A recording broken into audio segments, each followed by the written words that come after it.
Now, before I tell you how it all came to be, I need to tell you how it ends.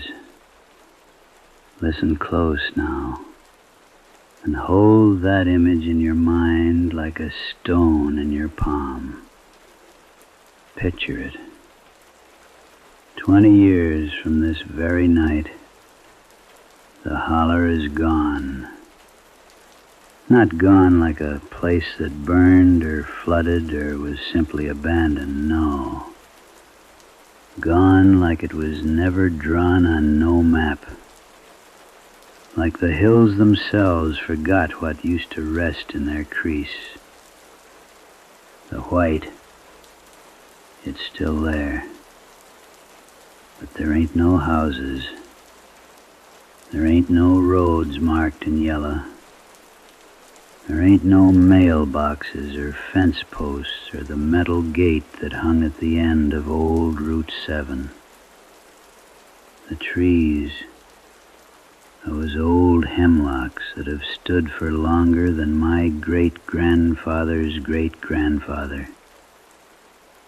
They're pale now, like something drained the color right down through their roots. And the ground is soft, powdery. If you was to walk across it, your boots would leave no print. The earth would swallow your footstep and smooth over again, like you was never meant to be there at all.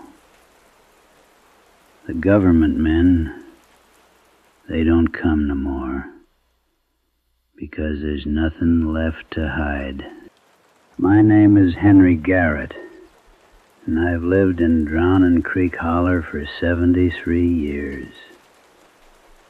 Born in the house my grandfather built in 1952, when the world was still making some kind of sense. The holler got its name from the creek that runs through it. Narrow and dark, moving slow like it's always half asleep. My wife, Ethel, she used to say that creek knew something the rest of us didn't. She'd listen to it at night when she couldn't sleep, and she'd say it was telling stories to the stones. Ethel passed 6 years ago. Cancer, the kind that eats through you, quiet and patient. After she was gone, I spent more time on the porch, watching the garden, watching the tree line where the woods start pressing in. You learn things when you watch long enough. You learn which birds sing in the morning and which ones sing at dusk. You learn how the fog moves differently in spring than it does in fall. You learn that the mountains are always listening. The first sign was the ring. I found it in the vegetable garden in June, early in the month, when the heat starts building and the locusts begin their humming. The ring wasn't big at first, maybe 4 feet across, like someone had drawn a perfect circle in the earth and nothing would grow inside it. But that wasn't the strange part. The strange part was what was growing at the line of it. White, like frost in June, like snow in the coming summer. It was pale and delicate, almost beautiful if you could look at it without your skin getting that cold feeling. That feeling you get when you know something's wrong before your mind can catch up and tell you why. The fungus looked like those ghost pipes that grow in the deep woods. Those pale little things that don't need the sun because they're eating the roots of other plants. Ethel had showed me some once, years back. They're parasites, in the gentlest way a parasite can be. But these were different. They were growing in a perfect circle, not scattered, not natural, mathematical. I didn't think much about it at first. You don't when you're old. But the ring grew. Every morning for a week, it would be bigger, another foot wider. The white things at the edge got thicker, paler, and they started to smell like caves, like deep places under the earth that light never touches, like the kind of cold you feel on your tongue when you breathe in winter air. I mentioned it to Margaret Clues, who lives a quarter-mile down, when she came by with her apple butter.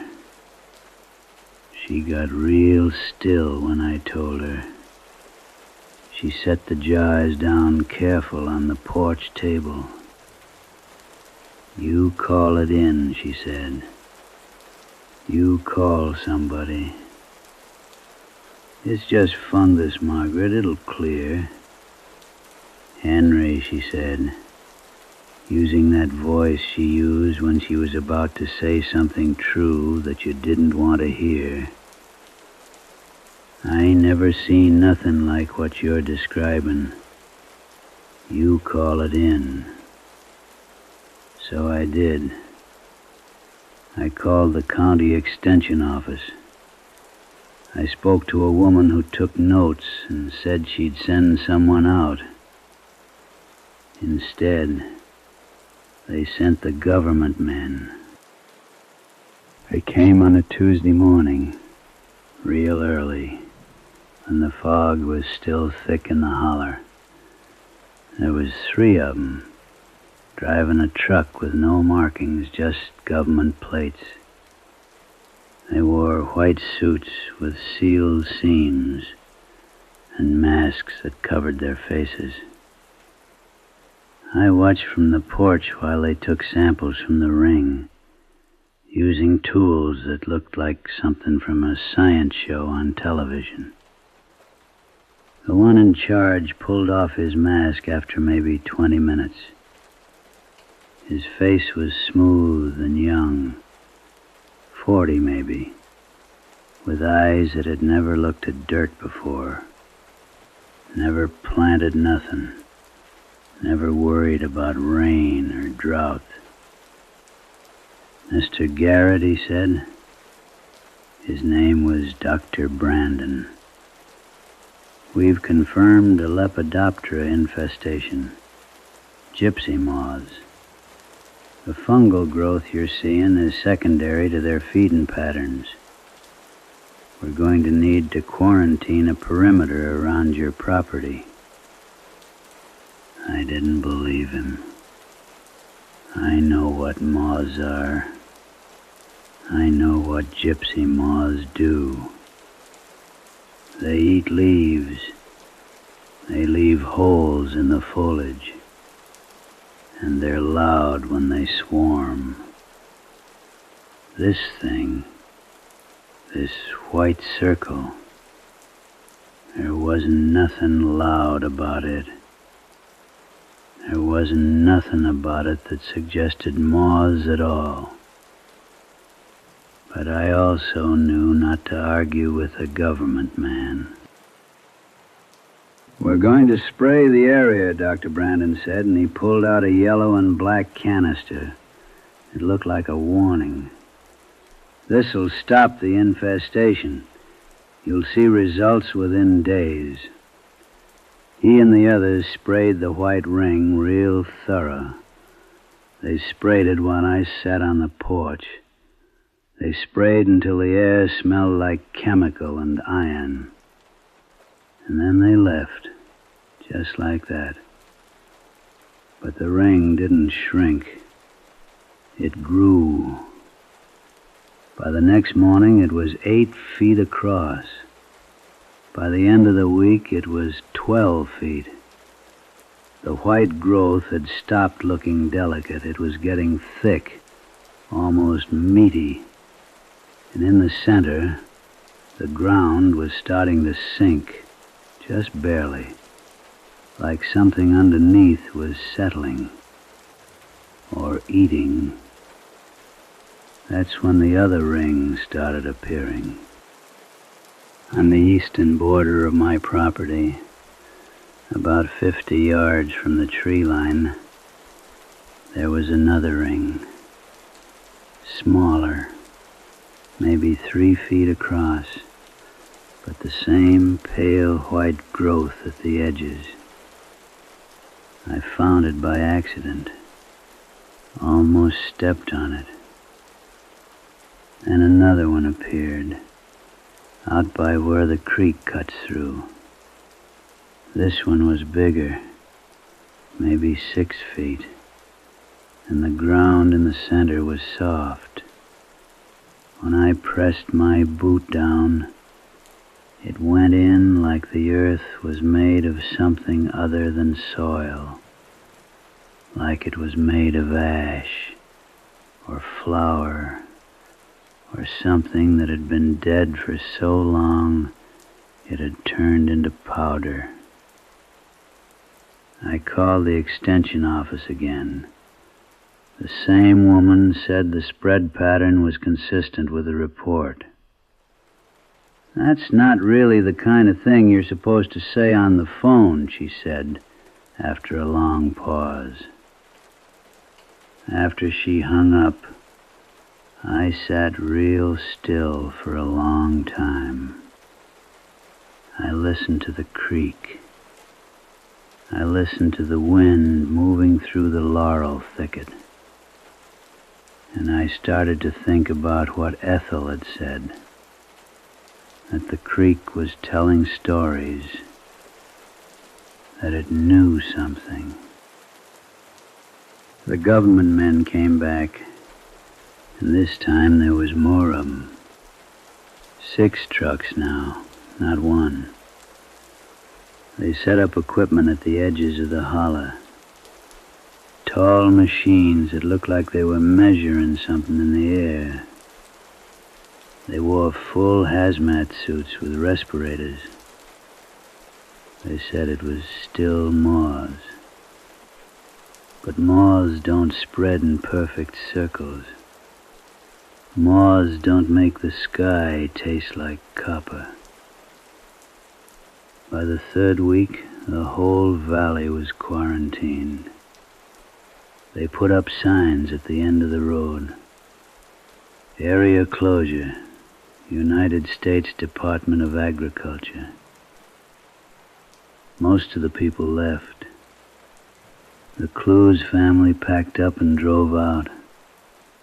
The Holcombs, too. But there's always some of us who don't leave our homes, no matter what the government says. I stayed. And while I stayed, I watched the rings grow closer together. It took me 3 weeks of watching before I figured out what was really happening. One night I couldn't sleep. I went out to the garden where the first ring was.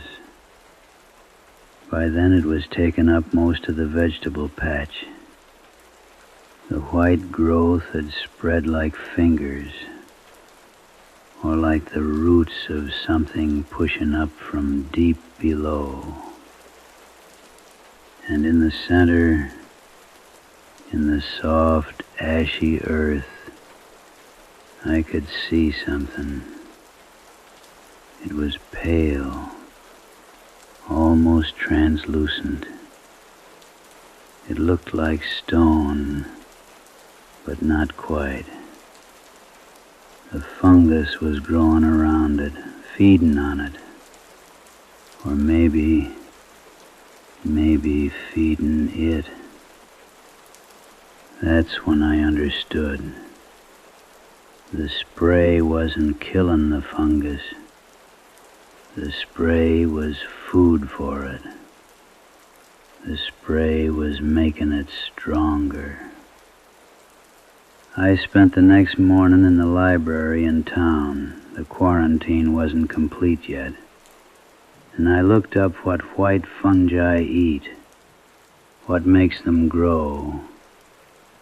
I found articles about how some fungi can break down organic matter at the molecular level, about how some of them can reduce solid matter to nothing but spores and memory. That's when I knew. The thing in my garden wasn't eating the earth. It was eating what was under the earth. I came back to the holler, and I watched the government men more careful. I started to understand what they weren't saying. The rings weren't spreading randomly.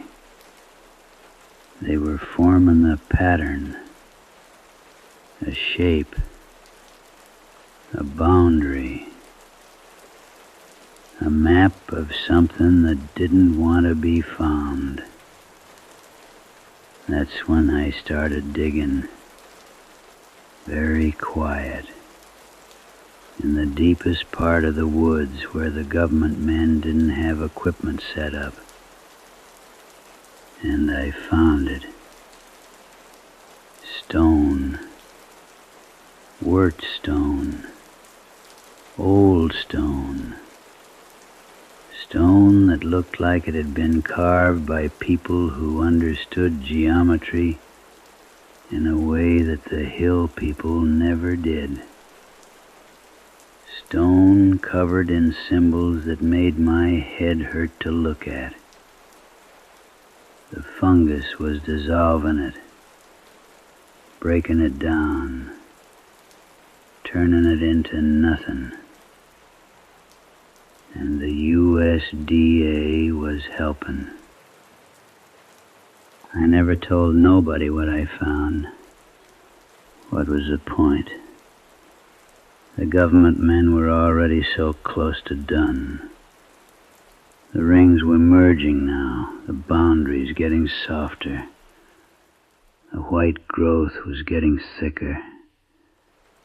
The air was starting to taste strange, like absence, like the smell of a room that had never had people in it. I understood then that I had a choice. I could leave like the others, drive out, find a way to convince them to let me go, start a new life at 73 years old in some place that wasn't my home. Or I could stay. 20 years from now, this holler'll be gone. Not destroyed. Not taken. Erased. The fungus will have finished its work. The stone will be dust and spores. The maps will be redrawn. The government records will say this valley was never surveyed, never mapped, never settled. They'll say the terrain made it impossible to access. And that will be true, in a way. Because what happened here, what was found here, what had to be hidden here, it was so important that the only way to deal with it was to make it disappear, to make the place itself disappear. I'm still here. I'm still on my porch, listening to the creek, watching the white growth move through the trees like a fog that never lifts. The government men stopped coming 6 months ago. There's nothing left for 'em to check on. The work is done. The sky is fading to white. The trees are fading to white. Soon I'll fade too. And that's all right. Because I know something now that I didn't know before. I know that some places are meant to be forgotten. Some things are meant to be buried deeper than any man can dig. And some rings, once they start growing, they complete themselves whether we want them to or not. The fog is coming in thicker tonight. I can hear it moving through the laurel. I can smell it. That cave smell, that deep earth smell, that smell of time being unmade. My name is Henry Garrett, and I've lived in Drowning Creek Holler for 73 years. Soon I won't have lived here at all. Close your eyes now. Let the creek sing you to sleep. Let the fog wrap around you soft and gentle. And if you dream of white rings growing in perfect circles, expanding outward like breath, like memory, like the slow forgetting of everything that was, well, that's just the holler, singing itself away. Thank you for listening. You journeyed into Drowning Creek Holler with Henry Garrett. You've watched the white rings grow. You felt the fog settle around you. Now, may that peace stay with you as you drift deeper into sleep. If you love this story, discover more Appalachian folk horror and sleep fiction. Subscribe to our collection of slow-paced, atmospheric tales designed to guide you into rest. Share with fellow dreamers. Know someone who needs this kind of gentle, haunting story? Share the holler with them. Leave your whisper. Your thoughts matter. A review or comment helps us know what resonates in the darkness. The holler is still singing. Come back whenever you need to remember how to forget. Sweet dreams from the mountains.